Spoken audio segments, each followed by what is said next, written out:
Desde principios del siglo XX existen publicaciones científicas que hablaban de una condición médica que cursaba con quistes en los ovarios que contenían un material de aspecto achocolatado. Se vio que esta condición estaba presente de forma más frecuente en mujeres que tenían problemas para concebir. Se trata de la endometriosis. La endometriosis es una enfermedad que se define por la identificación de tejido endometrial fuera de la cavidad uterina. Su presentación clínica es muy variable, de forma que existen pacientes con mucha enfermedad y poca sintomatología y pacientes con una enfermedad muy poco extendida y muchos síntomas que afectan mucho a su calidad de vida.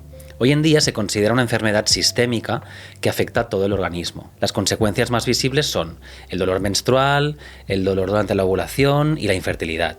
Pero a veces da síntomas que confunden con otras patologías. Se estima que una mujer tarda de media unos 7-8 años desde que se queja por primera vez hasta que es diagnosticada de endometriosis. Entre un 25 y un 40% de pacientes con endometriosis presentarán infertilidad en algún momento de su vida. Hasta un 30% de pacientes que consultan en las clínicas de reproducción en realidad tienen endometriosis, diagnosticada o no. La endometriosis hace que la probabilidad de embarazo de forma espontánea esté disminuida por diversos mecanismos. Por un lado, genera una inflamación crónica a nivel de los tejidos implicados en la reproducción. Esta inflamación puede generar fibrosis, distorsión anatómica y dolor. El resultado es un ambiente hostil para el transporte de los gametos y para la implantación del embrión. Se ha descrito también una alteración de la microbiota genital en estas mujeres. Las pacientes con endometriosis a menudo presentan además una disminución de su reserva ovárica por diversos mecanismos, ¿no? Inflamación, cirugías en el ovario, etc. Además de todos estos mecanismos,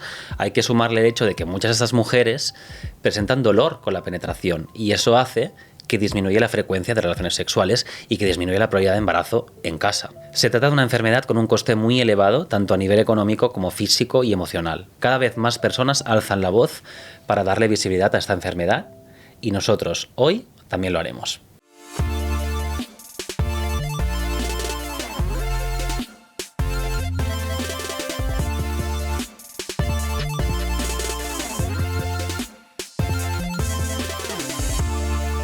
Es un placer tenerte aquí, Beth. ¿Qué tal, Carlos? Igualmente, el placer es mío. Bienvenido. La verdad es que no me puedo creer que te tenga aquí sentada hoy. Beth es una cantante y actriz catalana, conocida inicialmente por ser finalista en la segunda edición de OT, de Operación Triunfo, y representar a España en Eurovisión en 2003 con la canción Dime, que todos conocemos. Desde entonces, Beth ha publicado más de 6 discos, ha participado en múltiples producciones de teatro y de televisión, y tiene además una marca de ropa y accesorios propia llamada Little Lia, haciendo honor a su primera hija. Sí. Y es madre de 3 hijos. Sí. Hablaremos de esto ahora, brutal. 3 hijos teniendo endometriosis, siendo actriz, cantante. Sí.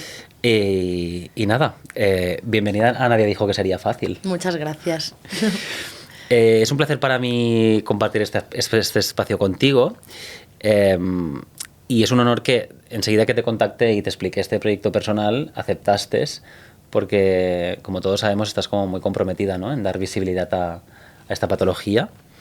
Gracias por tu generosidad y actualmente sé que estás súper ocupada con 1000 proyectos. Estás ahora mismo haciendo el Fil Invisible en el Teatro Goya, que es una obra de teatro musical en la que habláis de los vínculos que nos unen con las personas que más amamos. ¿Qué tal la experiencia? Exactamente. Pues muy bien, sí. El teatro es algo que me apasiona y que hacía tiempo ahora que no hacía. Y nada, ha sido brutal. La obra es muy bonita, emociona mucho. Las canciones son muy bonitas también. Es un musical y eso. Como hemos tenido mucho éxito, pues ahora repetimos y volvemos el año que viene. Vamos a estar de gira también haciendo algunos bolos por Cataluña, pero en diciembre volvemos al teatro. Que bien, en el backstage me comentabas que se recomienda a partir de los 3-4 años, así que el año que viene te quiero ver ahí. Estaré fichando con mi hijo. Claro. Beth, han pasado unos años desde que te vi por primera vez y en ese momento, no sé si ya eras madre o no, cuéntame. Mira, cuando tú me ayudaste fue con mi segundo hijo, con Kai. Yo ya era madre de Lía. Yo tengo mi hija, tiene 13 años, Lía, Kai, que tiene 8, y Uma, que tiene 15 meses. Entonces, Lía fue de forma espontánea. Lía fue de forma espontánea, entre comillas, porque me acababan de operar por segunda vez de endometriosis. En esta segunda vez tenía ya un quiste bastante grande de 9 centímetros en uno de los ovarios y directamente me dijeron hay que sacarlo y más si quieres quedarte embarazada, o sea, no había opción, ¿no?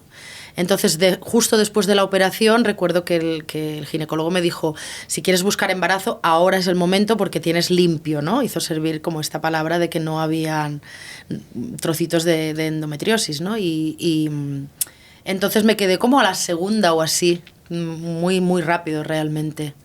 ¿Qué edad tenías cuando te quedaste de tu primera 29. hija? 29. 29. Pero con 29 pues ya me habían operado 2 veces de endometriosis. Porque a mí me diagnostican... Es que en mi caso, en realidad, cuanto más hablo con gente sobre endometriosis o con mujeres sobre todo, ¿no? Creo que es un poco anómalo porque, primero porque eso, me diagnosticaron con 16 años. Wow. Que hacía solo 2 que menstruaba, 2 y pico. Y yo recuerdo que, o sea, me operaron, era el año 98 cuando me operaron, ¿no? Sí, el año 98. Esa palabra evidentemente no la había oído jamás y tal. Y sí que también en ese momento yo ya voy al ginecólogo por primera vez en mi vida a los 16 años. Porque tenía mucho dolor. No sé si esto me lo tenías que preguntar después me parece fantástico porque, o ya te lo cuento. No, está fantástico.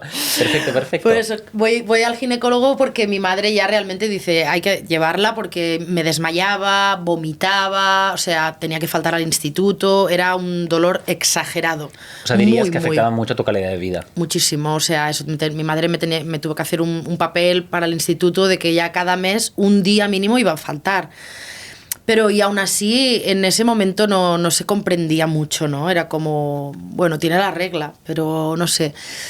Y nada, y sí que recuerdo que fue muy, muy rápido. O sea, que yo fui eso, al ginecólogo por primera vez en mi vida, voy una semana y a la semana siguiente me están operando. Wow. A la semana siguiente, porque ya el doctor, en cuanto le cuento todo, me dice, esto parece que es endometriosis, pero para confirmarlo o no hay que hacer la laparoscopia. Entonces me contó que primero me abrirían por el ombligo, comprobarían si lo era o no, y si lo era me harían también unos cortecitos un poco más abajo, tal.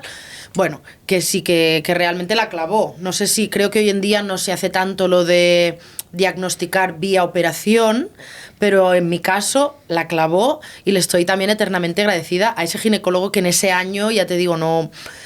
Es que yo no había oído hablar en la vida de endometriosis y durante muchos años de mi vida directamente yo no lo decía, no por nada, sino porque es que sabía que nadie lo iba a entender ni a conocer.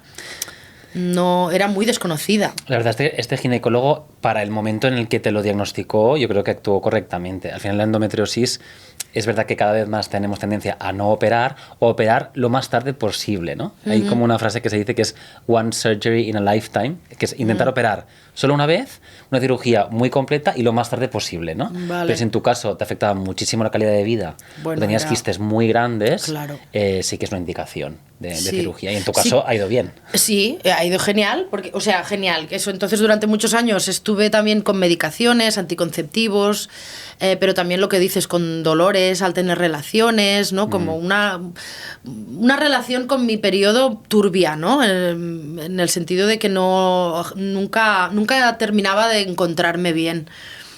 Y entonces yo también, por mi manera de ser, o sea, yo no terminaba de entender que lo de los anticonceptivos era un medicamento, ¿no? Era terapia. Era terapia para mi cuerpo, pero yo tenía 20 y pico de años, ¿no? Luego y yo dije, estoy harta de tomar anticonceptivos, voy a dejarlos. Entonces los dejé.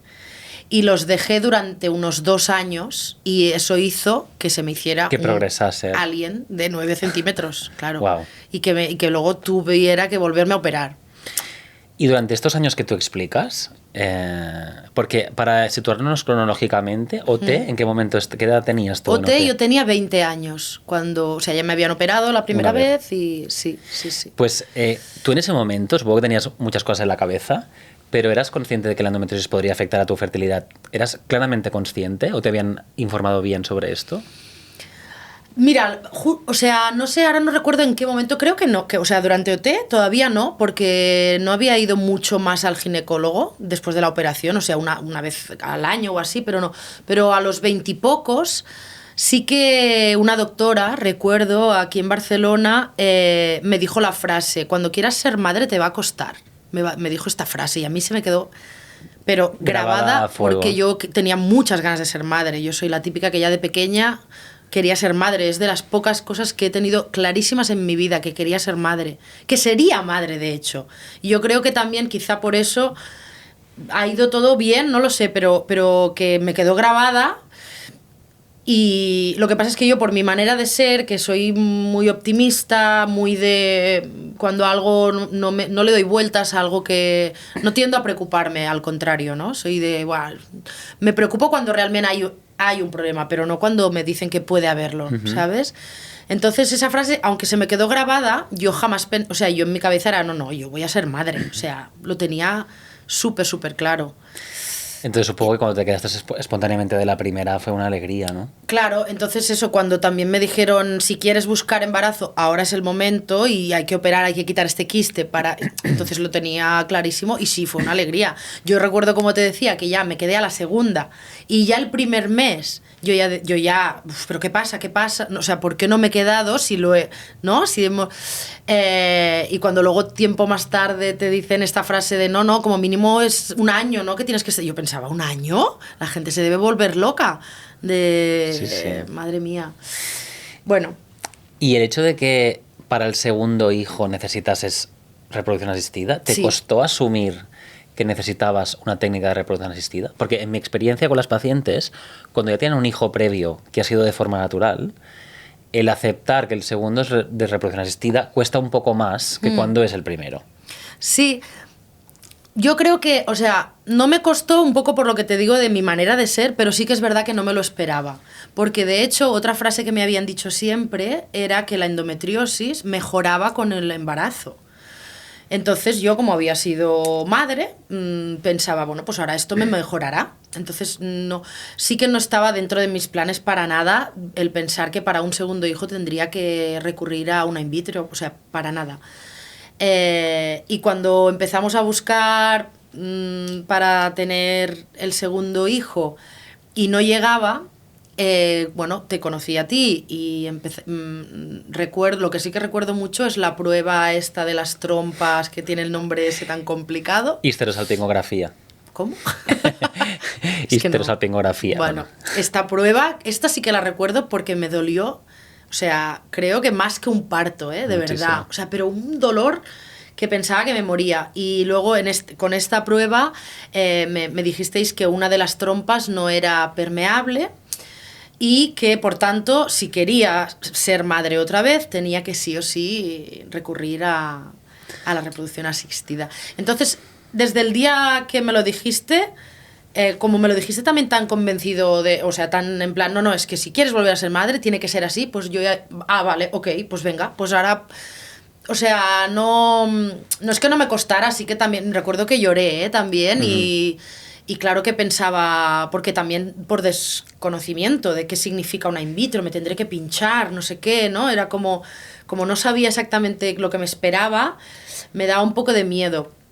Pero ya te digo, soy de una manera que, en plan, vale, tiene que ser así, pues así. Como tenía claro que quería otro hijo, pues fue como... Al final, como el objetivo es algo tan deseado, ¿no? Sí.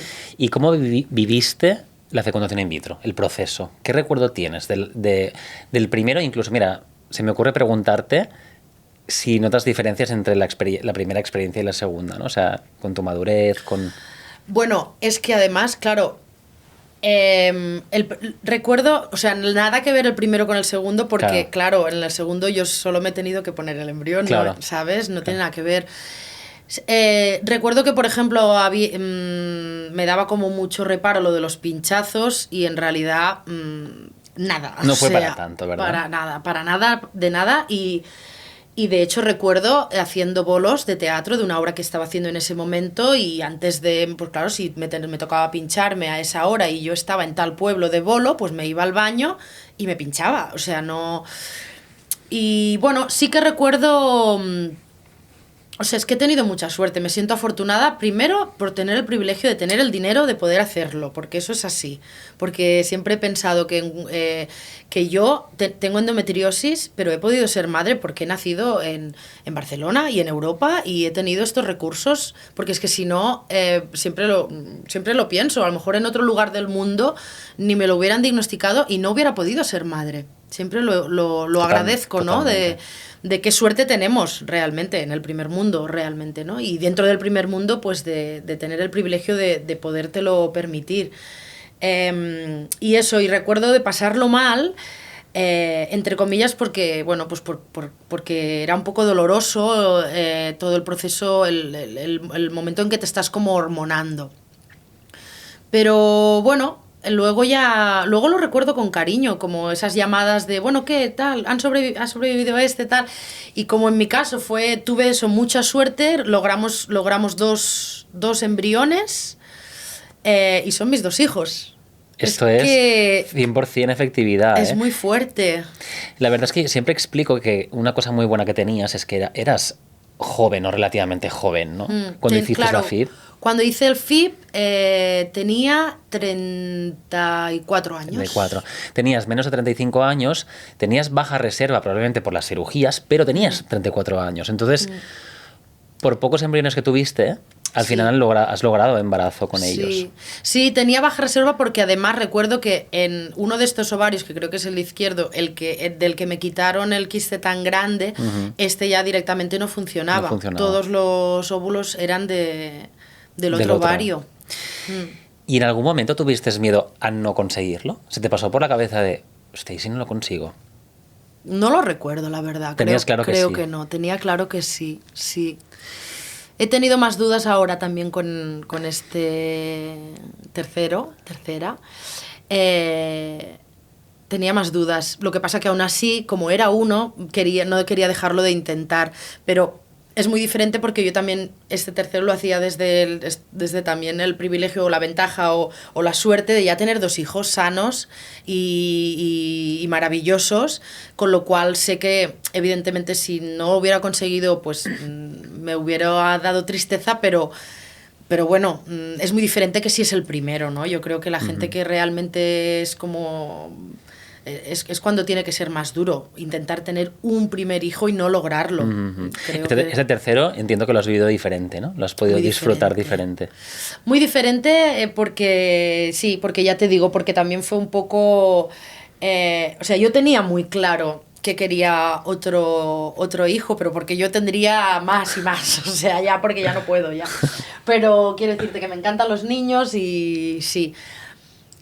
entonces con mi pareja él no lo tenía tan claro y entonces fue vamos a probarlo, nadie nos dice que esto va a funcionar y era como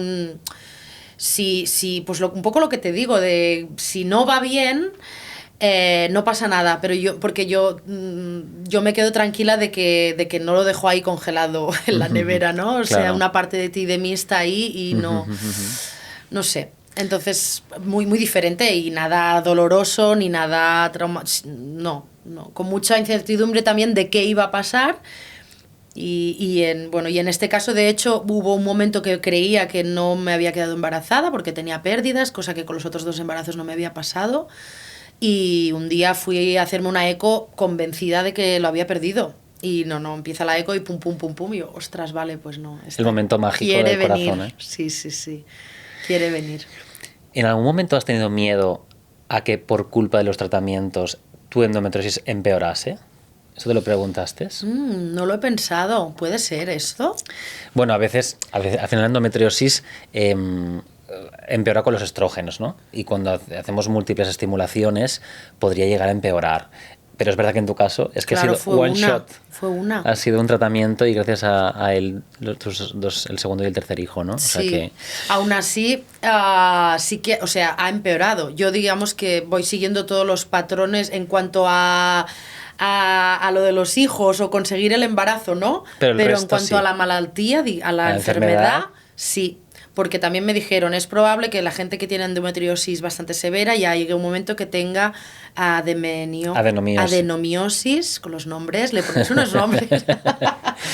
y tal cual, reglas ¿sabes? más abundantes. Ahora ya es exageradísimo y también estoy como con un tratamiento ahora de un DIU y tal, porque ya era insostenible. O sea, voy siguiendo como todo en esto, sí que no me salto ninguna fase, digamos, ¿sabes? Está muy bien que lo expliques para todas las que nos escuchan y nos ven, porque al final la endometriosis es como que no la abandonas, ¿no? O sea, es como que siempre explico que la endometriosis está ahí presente en diferentes momentos de tu vida y depende de tus necesidades o de tu momento, ¿no? Por ejemplo, cuando eres adolescente, reglas dolorosas y tal. Cuando eres un poco más mayor, problemas para embarazarte. Cuando eres un poco más mayor, problemas con las menstruaciones y demás. Incluso en mujeres más mayores, a veces, incluso después de la menopausia, a veces no acaba de resolverse, ¿no? Pero sí que es verdad que teóricamente después de la menopausia, cuando seas más mayor, esto va a mejorar muchísimo cuando los estrógenos bajen, ¿no? No Una de las sé, pocas espero. buenas, de las pocas cosas que realmente mejoran mucho con la menopausia cuando eres más mayor. ¿Qué papel tuvo tu pareja durante el proceso? ¿Te apoyó? Sí, claro, me apoyó muchísimo durante el primero sobre todo, ¿no? Al final éramos, o sea, él también recuerdo o sea, él es como yo en este sentido de que cuando nos dijisteis, si quieres volver a quedarte embarazada, tiene que ser así. Fue en plan, claro, si te lo dicen tan claro, es que como no tengo otra opción, pues a por ello, ¿no? Uh-huh.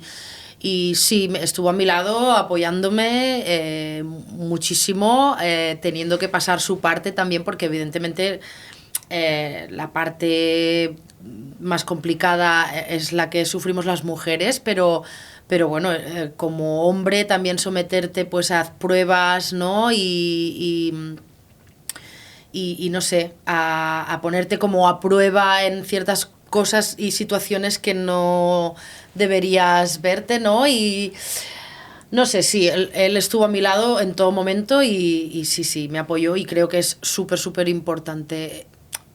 Creo que por eso, ya te digo, mi testimonio, como fue todo bien y todo tan fácil, entre comillas, pues no sé. Bueno, quizá no representa a todas, porque habrá muchas que nos escuchan que estarán pensando, wow, en mi caso es mucho más complejo, no lo estoy consiguiendo. Claro, sí, es que siempre oigo 8 transfers, no sé cuántas no sé qué, no sé cuántas, ¿no? Y pienso, qué suerte tuve, ¿no? Que realmente... O sea, el problema es cuando se asocia la endometriosis también con otros factores como la edad y otras enfermedades, ¿no? Ya. Porque si tienes una enfermedad que te limita ya el número de óvulos, que hace que tengas una inflamación en la pelvis y le sumas pues que la chica es más mayor y demás, pues aún nos lo ponen más difícil. Pero en tu caso tuvimos esta suerte de que tú ya desde los 20 y largos te planteaste ser mamá. Sí, claro. ¿no? Hay chicas que a lo mejor hasta a partir de los 35 se empiezan a plantear la maternidad. Ya. No, yo creo que eso jugó a mi favor el hecho de que yo quería ser madre joven, realmente, porque a lo mejor... llego a decidirlo un poco más tarde y hubiera sido diferente, seguramente. Se me ocurre esta pregunta y es si durante el tratamiento tuviste que llevarlo a escondidas o estabas haciendo, ¿no?, lo que has dicho, bolos y demás. ¿Lo llevaste abiertamente o no lo del llevé todo? abiertamente, no. No, porque todavía, aunque parezca que no hace tanto, porque en realidad, bueno, o sea, no hace tanto, Kai tiene 8 años, o sea que de esto estamos hablando de hace 9 años. No sé, no, y no solo lo de in vitro, creo que sí, es como un tabú o una vergüenza o un miedo por si no va a ir bien, ¿no? Pero no, lo sabía mi círculo más cercano. Y no solo lo del tratamiento, sino incluso, esto lo he contado varias veces, lo de la endometriosis, que eso, yo estoy diagnosticada desde los 16 años, pues imagínate, y yo empecé a hablar de este tema de la endometriosis hace relativamente poco, hace quizá 10 años o así, y no porque antes, no sé, es que era como que... era generalizado que de los temas íntimos de la mujer o que afectan a la mujer y reproductivos no se habla, ¿no? O sea, no es que me diera vergüenza, pero es que primero que había esto y luego que había de que yo tampoco se me había dado ningún... O sea, claro, yo en mis entrevistas hablaba pues de música, de tal, pero esto no lo cuentas, ¿no? Normalmente. Pero incluso ni yo misma no era consciente de que tenía una enfermedad. O sea, la palabra enfermedad porque también es lo que te digo, que soy muy positiva y no me tengo, o sea, me tiene que doler muchísimo para quejarme y soy de tirar para adelante, positiva y tal, pero cuando he sido ya como consciente, no tampoco apoyarme en eso, no cambia nada, pero sí decir, no, es que la endometriosis es una enfermedad y la tengo, la padezco y la tendré siempre. No pasa nada, contémoslo para que muchas más mujeres, ¿no? Y es verdad que eso, en los últimos años es una pasada, la de mujeres que me escriben dándome las gracias por haber dado un poco de visibilidad. Yo lo hice porque vi a compañeras que lo estaban haciendo también, y eso me animó a decir, claro que sí, voy a contarlo por si puede ayudar a alguien. ¿Tú dirías que la endometriosis ha afectado de algún modo a tu carrera artística? Sí. Para bien o para mal, ¿eh? Sí, sí. No sé si te ha hecho tener una visión, no sé.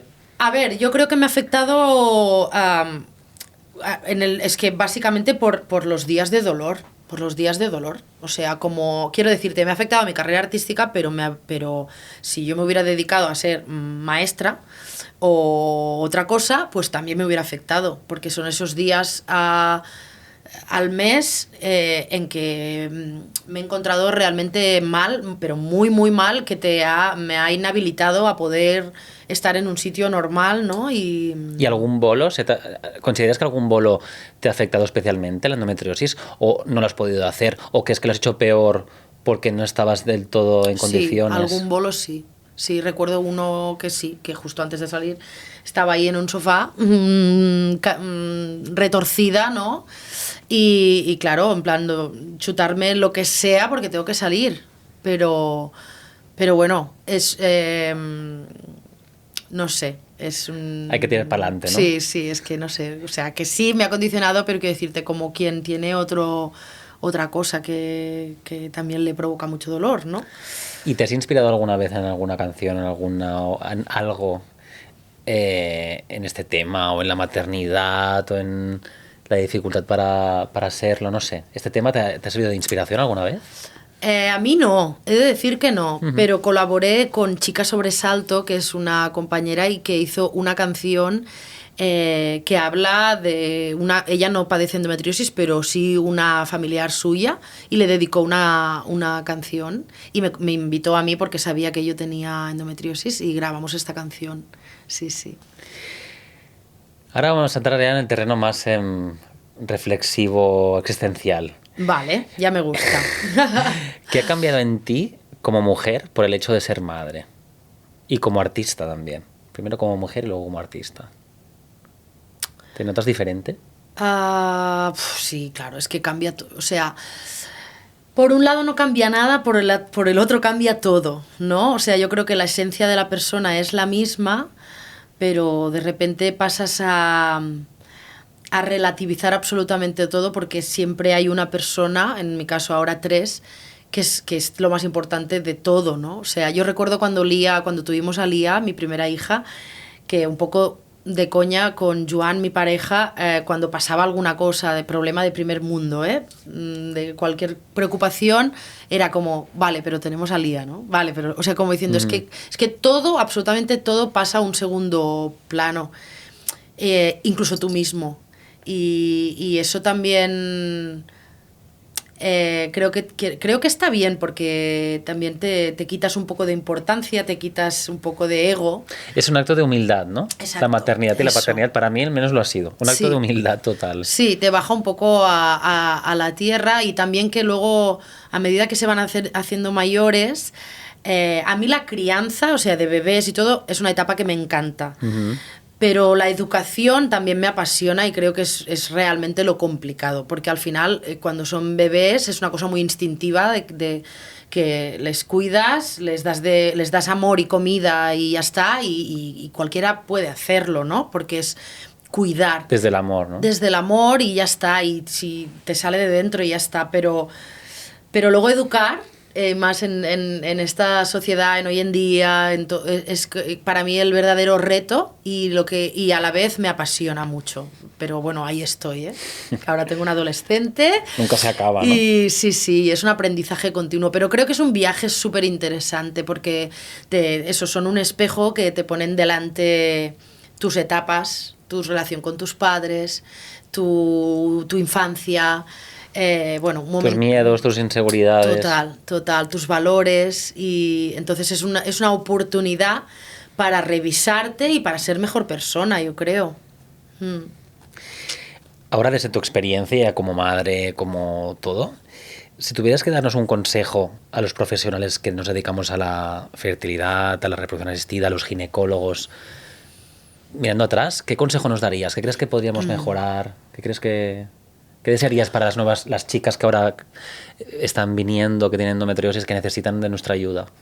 Yo creo que lo más importante es la parte humana, en todo, y en la ginecología también, y en la salud, pero en absolutamente todo, en cualquier campo la parte humana es la más importante, y yo me he encontrado de todo. Entonces yo desearía que todo el mundo me tratara como tú me trataste, por ejemplo, o como con otros profesionales. Gracias. Que no, es verdad, con mucho respeto, con mucha empatía, porque estás en un momento vulnerable, pero no sé, a veces pues todos nos hemos encontrado de todo, ¿no?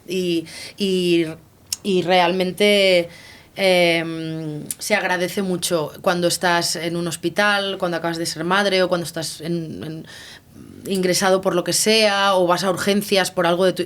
Esa mirada, ese gesto, esa empatía, esa tranquila...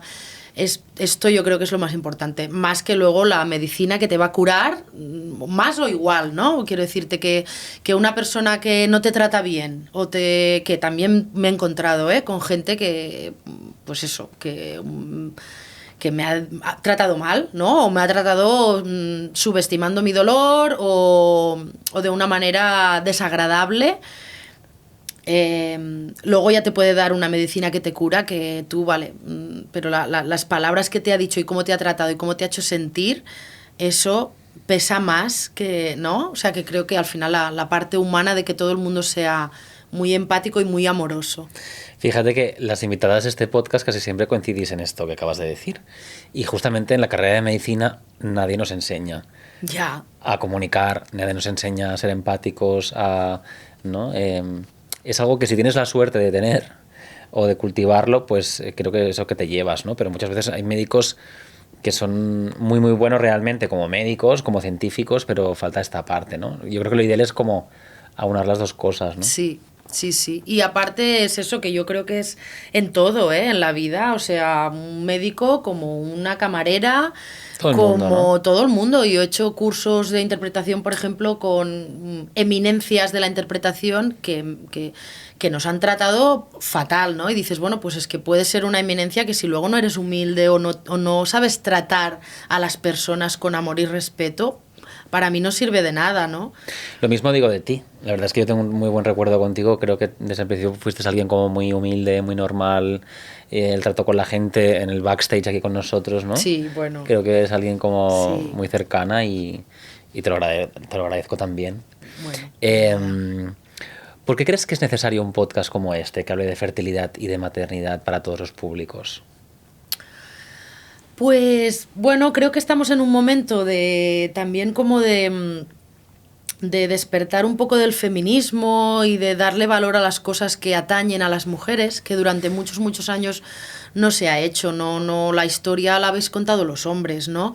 Y incluso la historia de cosas que van relacionadas con mujeres. Entonces es como, bueno, ya basta. Ahora vamos a darle voz a las mujeres y que cuenten, pues eso, cómo lo viven, su punto de vista y primero por eso, por dar voz a las mujeres y luego por tratar temas que pues para quitar los tabús, para quitar los prejuicios, para normalizar, sí, es súper, súper necesario. Y creo que todo el mundo puede aprender de podcasts como este, ¿no? Y de charlas como esta. Y si pudieras volver atrás, ¿qué consejo le darías a la Beth cuando era niña, a nivel de maternidad? ¿Qué frase le dirías? ¿Qué le dirías? Ay, no lo sé. ¿O algún aprendizaje que hayas tenido durante la vida? Es que, por un lado, siempre digo... Porque yo cuando era niña, yo decía... Y cuando era adolescente, yo decía... Yo antes de los 25 seré madre. Yo decía esto, Y yo lo quería de verdad. O sea, no lo decía... Yo lo quería de verdad. Luego pasó OT, mi vida cambió como cambió. Tampoco tenía pareja estable, tal...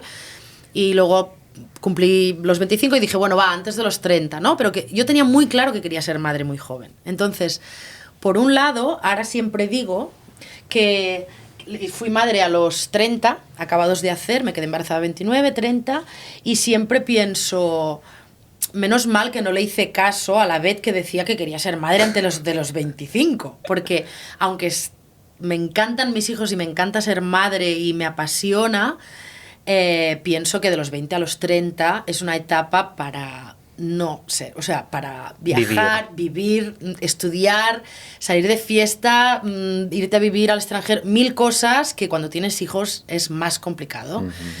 Entonces, por un lado, pues eso, le diría, tranquila, que todo llegará, ¿no? Porque era como que era muy impaciente. Pero bueno, fue bastante ideal porque, pues eso, por otro lado, pienso, menos mal que no fui madre más joven, porque no, pero también pienso, menos mal que no lo fui más tarde, claro. Porque a nivel médico y de endometriosis y todo, esto que estamos hablando, pienso que bueno, pues que estuve ahí un poco al límite, pero me fue bien, ¿no?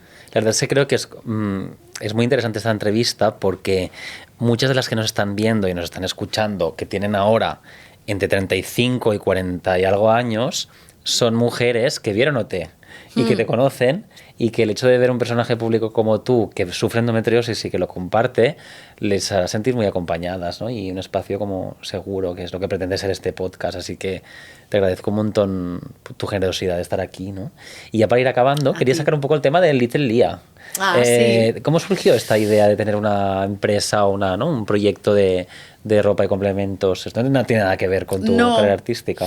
No, pero bueno, sí que yo siempre eso, me he dedicado a cantar, bailar, actuar, así. Esto no tiene nada que ver, pero a la vez sí que me viene un poco de familia porque mi madre es muy creativa, mis dos abuelas eran modistas, las dos, entonces yo cosas de costura y de patronaje, de customización, telas, lana, tal, lo he visto siempre en casa mi abuela, la otra, tal. Y siempre mi madre eso, siempre está creando con cosas, restaurando muebles, flores, 1000 cosas. Y cuando nació Lía, que eso también es una cosa que comparto con muchas madres, que este viaje que te pega la maternidad que también te hace como muchas veces emprender nuevos caminos. Y es una cosa que coincido, un montón de mujeres al ser madres han descubierto que a lo mejor porque quieren pasar más tiempo con sus hijos, por lo que sea, pero como que encuentran un nuevo camino, ¿no? Yo creo que al final te abre muchas puertas y muchas nuevas miradas. Y al tener a Lía, pues con mi madre, porque es un proyecto que comparto con ella, que también me gusta mucho, empezamos a coserle cosas para ella, unos baberos, un tal, y lo empezamos a compartir, que era el momento que todavía Instagram empezaba, Facebook. Compartimos las fotos y hubo alguien que dijo, ay, pues son muy chulos, ¿por qué no haces una marca? Sí, queremos comprarlos. Y fue un poco la gente, en plan, la demanda, ¿no? Que dijimos, pues venga, va. Y nos fuimos animando, en plan, un logo, una página web, tal, no sé cuántos. Y mira, al final la marca hace ya 12 años que la tengo. Ha ido ha pasado diferentes fases, se ha hecho mayor también. Y ahora hacemos ya casi más cosas de mujer que de niño. Y la tengo a temporadas más abandonada que otras, porque normalmente cuando puedo dedicarle tiempo, pues crece, y cuando no, porque estoy grabando disco, haciendo teatro, tal, pues lo tengo más como una cosa más secundaria. Pero tengo ganas de que crezca más, la verdad, Little Lia también. Tengo en mente cosas y la marca creo que tiene potencial, y ahora ya tenemos muchas clientas, o sea que está guay. Pues nada, la verdad es que esto está empezando a llegar a su fin. De nuevo, muchísimas gracias por dedicarnos este rato.